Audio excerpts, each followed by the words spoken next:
성도 여러분 안녕하세요. 11월 5일 아침 예배를 하나님께 드리겠습니다. 예배하실 때 삼위일체 하나님께서 이 예배 가운데 함께 하심을 믿으면서 그렇게 예배합시다. 먼저 사도신경으로 우리의 신앙을 같이 고백하겠습니다. 나는 전능하신 아버지 하나님 천지의 창조주를 믿습니다. 나는 그의 유일하신 아들 우리 주 예수 그리스도를 믿습니다. 그는 성령으로 잉태되어 동정녀 마리아에게서 나시고 본디오 빌라도에게 고난을 받아 십자가에 못 박혀 죽으시고 장사된 지 사흘 만에 죽은 자 가운데서 다시 살아나셨으며 하늘에 오르시어 전능하신 아버지 하나님 우편에 앉아 계시다가 거기로부터 살아있는 자와 죽은 자를 심판하러 오십니다. 나는 성령을 믿으며 거룩한 공교회와 성도의 교제와 죄를 용서받는 것과 몸의 부활과 영생을 믿습니다. 아멘. 오늘 아침에 살펴보실 하나님의 말씀은 고린도전서 1장 18절부터 31절까지의 말씀입니다. 주어진 하나님의 말씀을 받들어 읽겠습니다. 십자가의 말씀이 멸망할 자들에게는 어리석은 것이지만 구원을 받는 사람인 우리에게는 하나님의 능력입니다. 성경에 기록하기를 내가 지혜로운 자들의 지혜를 멸하고 총명한 자들의 총명을 패할 것이다 하였습니다. 현자가 어디에 있습니까? 학자가 어디에 있습니까? 이 세상의 변론가가 어디에 있습니까? 하나님께서는 이 세상의 지혜를 어리석게 하신 것이 아닙니까? 이 세상은 그 지혜로 하나님을 알지 못하였습니다. 하나님의 지혜가 그렇게 되도록 한 것입니다. 하나님께서는 어리석게 들리는 설교를 통하여 믿는 사람들을 구원하시기를 기뻐하신 것입니다. 유대 사람은 기적을 요구하고 그리스 사람은 지혜를 찾으나 우리는 십자가에 달리신 그리스도를 전합니다. 그리스도가 십자가에 달리셨다는 것은 유대 사람에게는 거리낌이고 이방 사람에게는 어리석은 일입니다. 그러나 부르심을 받은 사람에게는 유대 사람에게나 그리스 사람에게나 이 그리스도는 하나님의 능력이요 하나님의 지혜입니다. 하나님의 어리석음이 사람의 지혜보다 더 지혜롭고 하나님의 약함이 사람의 강함보다 더 강합니다. 형제자매 여러분, 여러분이 부르심을 받을 때에 그 처지가 어떠하였는지 생각하여 보십시오.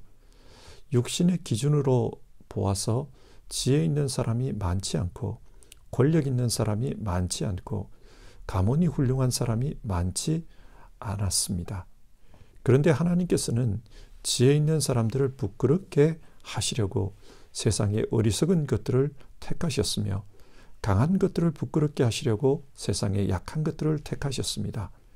하나님께서는 세상에서 비천한 것들과 멸시받는 것들을 택하셨으니 곧 잘났다고 하는 것들을 없애시려고 아무것도 아닌 것들을 택하셨습니다. 이리하여 아무도 하나님 앞에서는 자랑하지 못하게 하시려는 것입니다. 그러나 여러분은 하나님의 자녀로서 그리스도 예수 안에 있습니다. 그는 우리에게 하나님으로부터 오는 지혜가 되시며 의와 거룩함과 구원이 되셨습니다. 그것은 성경에 기록되어 있는 바 누구든지 자랑하려거든 주님을 자랑하라 한 대로 되게 하시려는 것입니다. 아멘. 흔히들 사람을 만물의 영장이라고 합니다. 실제로 사람이 만들어낸 결과물들을 보면 이 말이 이해가 됩니다. 박물관 같은 곳을 가면 아주 먼 과거의 유물들이 전시되어 있습니다. 원시시대 사람들이 사용했던 돌로 만든 도끼나 화살촉 같은 것들이 있습니다.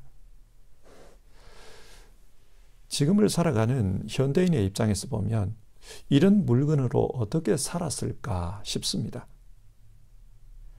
그때와 현재를 비교해 보면 인간은 수천 년이라는 짧은 시간 동안에 엄청난 발전을 이루었습니다. 인간은 정말 대단합니다. 근데 여러분, 이런 기술 발전이 어떻게 가능했습니까? 이성의 발전 덕택입니다. 인간은 자신의 이성을 통해서 이런 엄청난 일을 해낸 것입니다. 그래서 인간에게 이성이란 곧 힘입니다. 그렇기 때문에 지금도 발전된 이성을 가진 사람들은 존중하고 또 인정해 줍니다. 고린도는 이런 이성을 강조하는 헬라 철학이 발달했던 곳입니다. 그러다 보니 사람들도 이성을 아주 중요하게 생각했습니다. 지난 시간에 살펴본 고린도전서 1장은 고린도 교회의 분열에 대해서 이야기하고 있습니다. 고린도 교회 안에는 바울파, 게바파, 아볼로파, 그리스도파 그런 여러 분파가 있었다는 거예요. 그런데 교회가 왜 이렇게 분열되었습니까? 고린도 교회는 복음을 들은 후에 그 복음을 세상적인 지식, 이성에 따라서 생각했습니다. 그리고 그 복음에 대해 자기 방식으로 해석을 했습니다. 그런 후에 내 해석이 더 맞다. 내 해석을 따라가야 더 큰 믿음에 도달할 수 있다. 자기들이 속한 분파가 옳다며 서로 경쟁한 것입니다. 이렇게 경쟁한 이유는 경쟁에서 이기면 더 큰 권력, 더 많은 지도력을 행사할 수 있기 때문입니다. 이런 경쟁과 분열에 대한 소식이 에베소에 살고 있던 바울에게까지 들려왔습니다. 그러면 한번 생각해 봅시다. 이런 소식이 바울에게까지 들려왔다는 것은 고린도 현지에서는 이런 소문이 안 났을까요? 안 믿는 사람들은 이런 소식을 몰랐을까요? 어쩌면 고린도에서 안 믿는 사람들에게도 저 교회는 싸우고 있다. 그런 소문들이 다 퍼지지 않았겠습니까? 오늘 본문은 이런 상황에서 주어진 말씀입니다. 자, 그러면 이런 배경 지식을 가지고 오늘 본문을 함께 살펴보겠습니다. 먼저 18절에서 25절. 복음을 세상의 지혜로 이해하는 사람들에게 바울은 하나님의 지혜에 대해 말씀합니다. 하나님의 지혜가 어디에서 나타났는가? 십자가 복음에서 나타났다고 합니다. 근데 여러분, 십자가가 무엇입니까? 십자가는 로마의 사형틀입니다. 반역자나 흉악범과 같은 아주 질이 좋지 못한 사람들이 매달려 죽는 불명예스러운 사형틀입니다. 그런데 하나님의 아들이 그 십자가에 매달려 죽었다는 것입니다. 이 말씀을 유대인의 입장에서 생각해 보면 엄청 어리석게 들립니다. 왜 그렇습니까? 신명기 21장에 따르면 나무에 달려 죽은 자는 하나님께 저주를 받아 죽은 자입니다. 어떻게 하나님께 저주를 받아 죽은 그 사람이 하나님의 아들일 수가 있느냐? 유대인들은 그리스도인들이 복음이라고 주장하는 것을 믿을 수가 없었습니다. 그들에게는 이 복음이 어리석게 들렸습니다. 그런데 하나님은 이런 어리석어 보이는 복음을 통해 사람들에게 구원의 소식을 전해주셨습니다. 그 복음을 믿으면 구원을 얻도록 해주셨습니다. 인간적으로 볼 때는 어리석어 보이나 실제로는 하나님의 구원이 이루어지는 통로이기 때문에 이 복음은 하나님의 능력입니다. 하나님은 이런 구원 방식을 어떻게 하다 보니 우연히 실행한 것이 아니라 이미 이사야서 29장에서 예언해 주셨습니다. 그래서 19절에서 바울은 이 이사야의 예언을 소개합니다.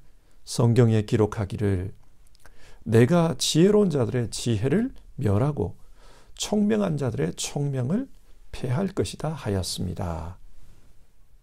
하나님은 스스로 지혜롭다고 생각하는 사람들에게 어리석어 보이는 방식으로 구원을 이루실 것이다. 그렇게 예언하셨다는 겁니다. 그러면 하나님은 왜 이런 방식으로 구원을 이루고자 하신 것입니까? 그 이유가 21절에 나옵니다. 21절을 보겠습니다. 이 세상은 그 지혜로 하나님을 알지 못하였습니다. 사람들은 자기 지혜로 하나님을 인식하는데 실패했습니다. 그래서 십자가의 방식, 어리석어 보이는 방식으로 하나님의 구원을 이루셨다는 것입니다. 로마서 1장 19절과 20절을 보면요.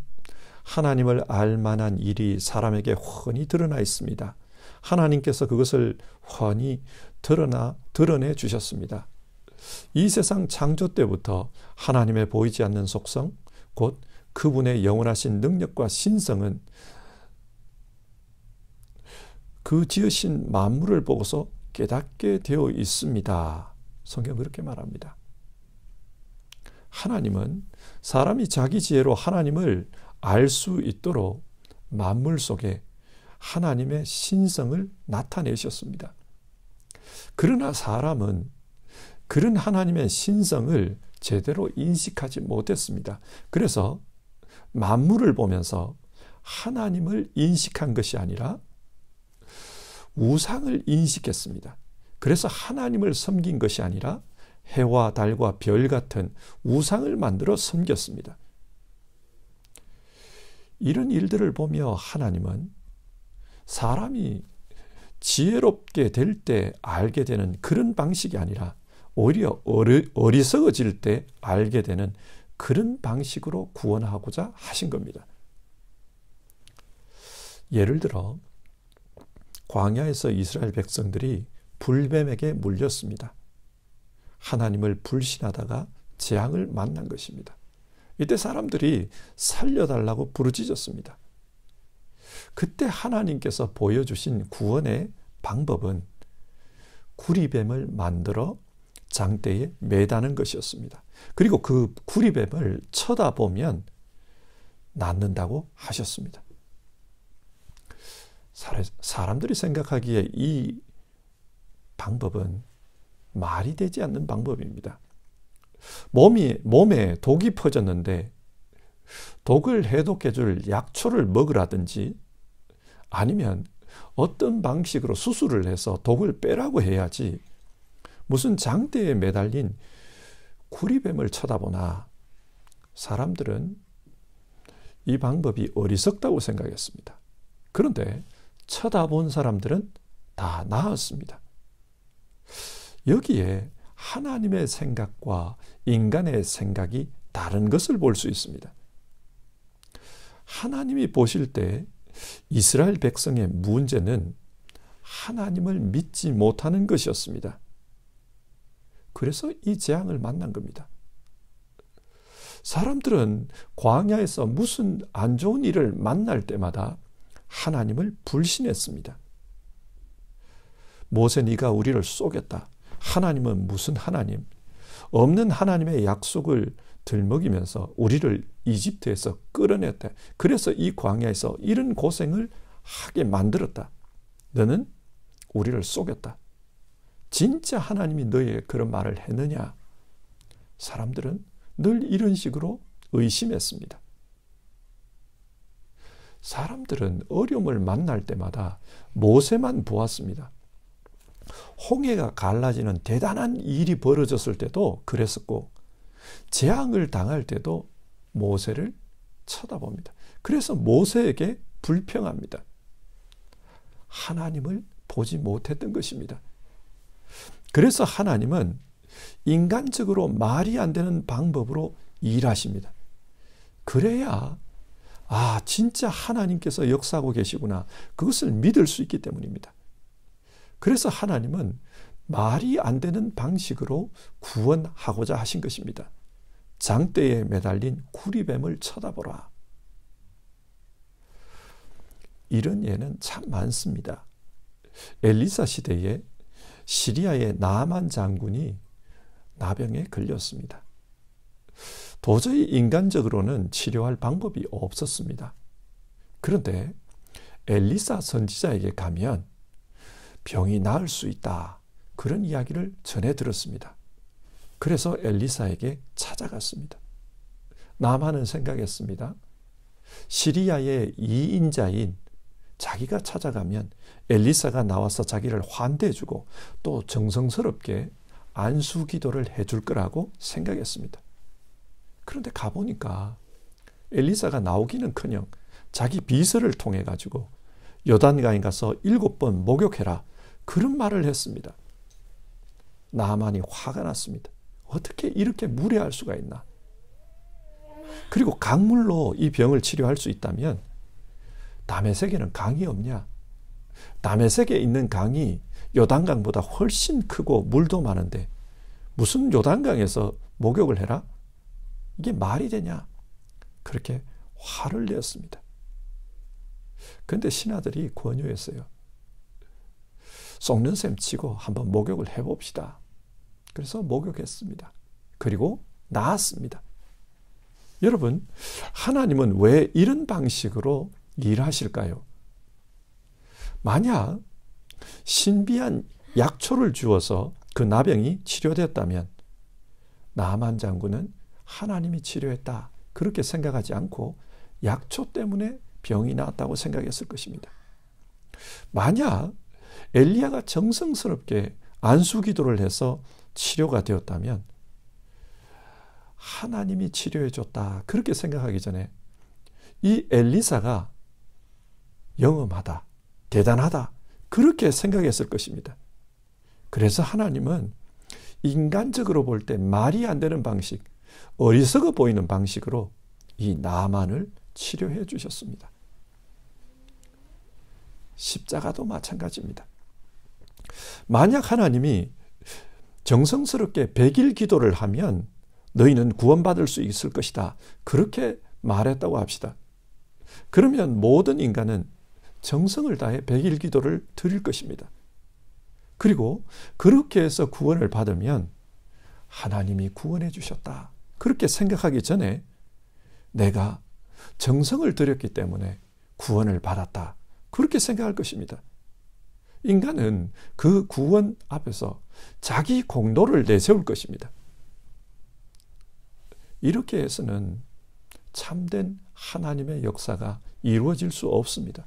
그래서 하나님은 인간이 혐오하는 방식, 무시하는 방식으로 구원을 이루셨습니다. 그것이 바로 십자가 구원입니다. 이 십자가를 통해 죄에 대한 혐오, 죄로 인한 저주가 적나라하게 나타나게 보여주셨습니다. 그리고 그 죄를 예수님께서 다 감당하셨습니다. 그래서 그 예수님 안에 있는 자들에게 죄가 더 이상 힘을 발휘할 수 없도록 만들어주셨습니다. 믿음으로 예수님과 연합하는 자, 그래서 예수님을 따라 살아가는 자, 그 사람에게 이 하나님의 구원이 임하게 하신 것입니다. 여기에 하나님의 세밀하신 지혜가 나타나 있습니다. 십자가와 믿음, 그리고 그를 통한 영적인 연합, 그리고 하나님의 역사, 순종하는 자에게 나타나는 하나님의 역사를 가르쳐 주셨습니다. 여러분, 지금 고린도 교회 사람들이 싸우는 이유가 무엇이라고 생각합니까? 고린도 사람들은 자신이 전해들은 복음마저도 세상 방식으로 이해한 것입니다. 그래서 마치 세상 철학처럼 어떤 복음의 해석이 더 옳은가, 그걸 가지고 싸운 것입니다.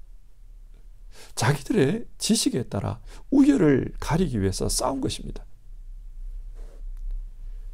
이렇게 싸우는 사람들을 보며 바울은 하나님의 구원 방식, 예수 그리스도의 십자가를 말합니다. 24절, 그러나 부르심을 받은 사람에게는 유대 사람에게나 그리스 사람에게나 이 그리스도는 하나님의 능력이요 하나님의 지혜입니다. 하나님의 지혜인 그리스도께서 매달리신 그 십자가 구원 방식, 그 방식을 무시하고 세상의 지혜를 따른 방식을 내세우기 때문에 고린도 교회 안에 분열과 분쟁이 나타났다. 그것을 말합니다. 그러면서 자랑하지 말라고 합니다. 사람들은 내 지식이 더 낫다고 자랑했습니다. 그러나 자랑하지 말라고 합니다.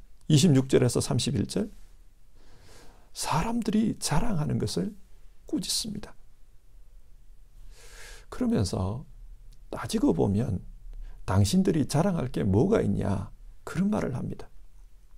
아마 고린도 교인들 중에는 출신 배경이 낮은 그런 노예, 그리고 저층민이 많았던 것 같아요. 26절에서 이런 말을 합니다. 형제 자매 여러분, 여러분이 부르심을 받을 때에 그 처지가 어떠하였는지 생각하여 보십시오. 육신의 기준으로 보아서 지혜 있는 사람이 많지 않고 권력 있는 사람이 많지 않고 가문이 훌륭한 사람이 많지 않았습니다. 고린도 교회 사람들은 저층민이 많았습니다. 그런데 이런 사람들도 자기들끼리 모이면 또 도토리 키재기를 한다는 겁니다. 그래서 서로 자랑합니다. 내가 너보다는 더 낫지. 그러면서 잘난 척을 합니다. 이것이 인간의 모습입니다. 그러나 하나님께서는 어떤 사람을 자기 백성으로 택하셨다고 합니까? 27절과 28절. 그런데 하나님께서는 지혜 있는 자들을 부끄럽게 하시려고 세상의 어리석은 것들을 택하셨으며 강한 것들을 부끄럽게 하시려고 세상의 약한 것들을 택하셨습니다. 하나님께서는 세상에서 비천한 것들과 멸시받는 것들을 택하셨습니다. 하나님은 어리석은 자, 약한 자, 비천한 자를 택하셨습니다. 왜 그렇게 택하셨습니까? 29절. 이리하여 아무도 하나님 앞에서는 자랑하지 못하게 하시려는 것입니다. 하나님은 자신의 택하심을 통해 하나님 자신이 어떤 분인지를 나타내십니다. 하나님은 긍휼이 많으신 사랑의 하나님이십니다. 그래서 약한 자를 택하는 것을 좋아하십니다. 예를 들어 에서와 야곱을 생각해 봅시다. 둘 중에 어느 사람이, 어느 누가 장자로서 더 합당합니까? 에서입니다. 그가 먼저 태어났고 또 성격을 보더라도 리더로서 더 나은 성격을 가지고 있습니다. 그런데 하나님은 야곱을 자기 백성으로 택하셨습니다. 왜 그렇습니까? 이 선택을 통해 하나님 자신이 어떤 분인지를 보여주시는 것입니다. 약한 자를 선택해 돌보시는 하나님, 합당하지 않지만 그 합당하지 않은 사람을 품으시는 하나님, 그 사랑의 하나님을 보여주고자 하신 것입니다. 하나님은 교회를 통해서도 하나님이 어떤 분인지를 보여주고자 하십니다. 그 하나님은 약한 자들, 세상에서 비천한 자들을 택하셔서 자기 백성으로 삼으셨습니다. 그런데 이런 약한 자들, 비천한 자들이 그 안에서 내가 더 높다, 내가 더 강하다, 잘난 척하면은 어떻게 하나님을 드러내겠습니까? 하나님은 약한 자를 부르셔서 자기 백성으로 삼으시고 그들에게 의와 거룩함과 구원을 허락해 주셨습니다. 자, 오늘 말씀을 정리해 봅시다. 오늘 읽은 본문은 고린도 교회의 분열과 관련된 말씀입니다. 고린도 교회가 왜 분열되었는가? 인간적인 지혜를 자랑하고 인간적인 경력을 자랑하려고 했기 때문입니다. 그러나 성경은 이런 고린도 교회를 향해 십자가 신앙으로 돌아가라. 하나님이 어떤 사람을 선택하셨는지 그것을 기억하라. 그렇게 말씀합니다. 사람이 사는 곳에는 어디에나 경쟁이 있습니다. 그리고 그렇게 경쟁해서 이기려고 합니다. 경쟁에서 이기면 더 높은 자리에 올라갈 수 있고 더 많은 힘을 가질 수 있습니다. 그래서 자기 밑에 있는 사람들을 짓밟습니다. 이것이 세상입니다. 이것이 사람입니다. 그리고 이런 생각을 가진 사람들이 모인 교회도 세상과 똑같이 갈 수 있습니다. 세상 방식으로 생각하는 사람들이 모여 교회를 이루면 그 교회는 세상과 다를 바가 하나도 없습니다. 현대 교회를 보십시오. 왜 그렇게 싸웁니까? 한국 교회를 보십시오. 왜 그렇게 교단이 많이 분열되었습니까? 300개가 넘는 교단이 있다고 합니다. 왜 이렇게 분열되었습니까? 우리의 삶의 방식이 십자가 신앙으로 돌아가지 않으면 교회도 세상과 똑같습니다. 우리가 생각하고 살아가는 모습이 하나님이 택하신 그 은혜의 방식을 기억하지 못하면 우리도 세상과 똑같습니다. 약한 자를 부르시는 그 하나님, 그 하나님을 모르면 스스로 잘난 척하며 하나님을 대적하며 살 수 있습니다. 이 말씀을 생각하며 오늘 우리의 삶과 신앙생활을 한번 돌아봅시다. 그리고 겸손히 십자가에 달리신 그 주님을 따라가는 그런 삶을 살겠노라. 이 아침에 우리 함께 기도해 봅시다. 같이 찬송하고요. 기도하겠습니다. 찬송가 540장입니다. 주의 음성을 내가 들으니 우리 1절과 2절을 같이 부르고 기도하겠습니다.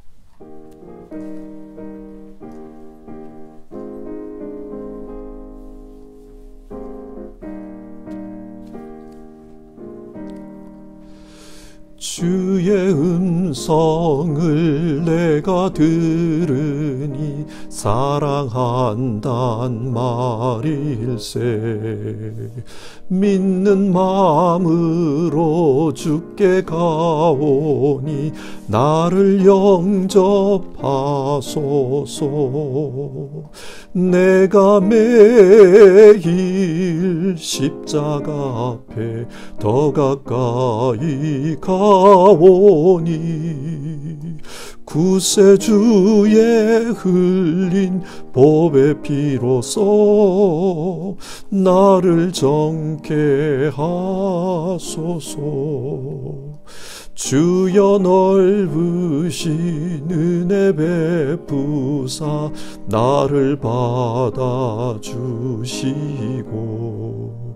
나의 품은 뜻 주의 뜻같이 되게 하여 주소서. 내가 매일 십자가 앞에 더 가까이 가오니 구세주의 흘린 보배 피로써 나를 정케 하소서. 이 시간 오늘 말씀을 생각하며 기도합시다. 주님, 십자가 신앙으로 생각하며 살도록 도와주시옵소서. 세상 방식으로 생각하는 것이 몸에 길들여져 있습니다. 그러나 십자가 신앙으로 생각하며 살도록 나를 인도해 주십시오. 그리고 우리 시대 교회 신앙인들의 삶, 십자가 신앙으로 돌아갈 수 있도록 도와주십시오. 우리 이 시간 그렇게 기도합시다.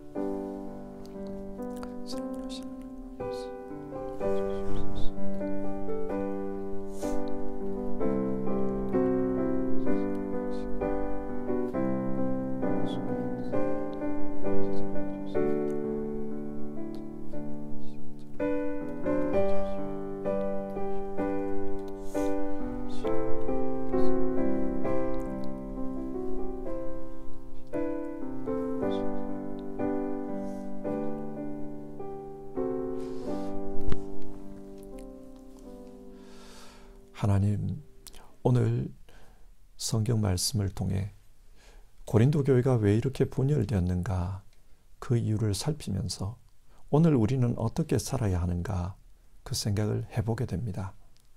고린도 교회는 복음을 들었지만 그 복음을 자기들이 익숙한 방식으로 이해했습니다. 세상의 지식처럼 이해했고, 세상의 지식을 더 많이 가지면 세상에서 승리자가 되고, 승리자가 되면 더 큰 힘을 얻게 되고, 그래서 더 큰 힘을 얻게 되면 더 높은 곳에서 낮은 자를 짓누르며 살 수 있다. 그런 방식으로 복음을 이해했던 것을 봅니다. 그러다 보니 교회 안에서 자기들이 이해한 복음을 서로 자랑하고, 그래서 더 큰 권력을 가지기 위해 분열하고 분쟁했던 것을 우리가 살펴보았습니다. 우리 시대도 마찬가지입니다. 우리 시대도 경쟁을 부추기고 있고, 더 많은 지식을 가진 사람들이 경쟁 사회에서 살아남을 수 있다. 그렇게 가르칩니다. 우리 시대의 사고방식으로 복음을 이해하면 교회 역시 고린도 교회와 같이 싸우고 분쟁하고 짓누르려고 하고 더 큰 힘을 가지려고 하고 그런 현상이 나타날 수밖에 없습니다. 하나님, 오늘 성경은 믿는 자들을 향해 십자가 신앙으로 돌아가라. 하나님께서 어떤 사람을 선택하셔서 어떻게 구원했는지를 생각해보라. 그렇게 말합니다. 주님, 우리 모두 하나님 앞에서 겸손하게 무릎 꿇을 수 있게 도와주시옵소서. 그리고 정말 하나님 앞에서 겸손하게 하나님을 믿을 뿐만 아니라 겸손하게 다른 사람들을 존중하며 살 수 있게 도와주시옵소서. 내 생각이 옳은 만큼 다른 사람도 옳을 수 있으며, 내 생각이 대단한 만큼 다른 사람도 대단할 수 있다는 것을 알게 하옵소서. 그래서 정말 겸손과 사랑으로 이 세상 살아갈 수 있도록 우리를 인도해 주옵소서. 예수님의 이름으로 기도드립니다. 아멘. 다 같이 주기도문으로 아침 예배를 마치겠습니다. 하늘에 계신 우리 아버지, 아버지의 이름을 거룩하게 하시며 아버지의 나라가 오게 하시며 아버지의 뜻이 하늘에서와 같이 땅에서도 이루어지게 하소서. 오늘 우리에게 일용할 양식을 주시고 우리가 우리에게 잘못한 사람을 용서하여 준 것 같이 우리 죄를 용서하여 주시고 우리를 시험에 빠지지 않게 하시고 악에서 구하소서. 나라와 권능과 영광이 영원히 아버지의 것입니다. 아멘.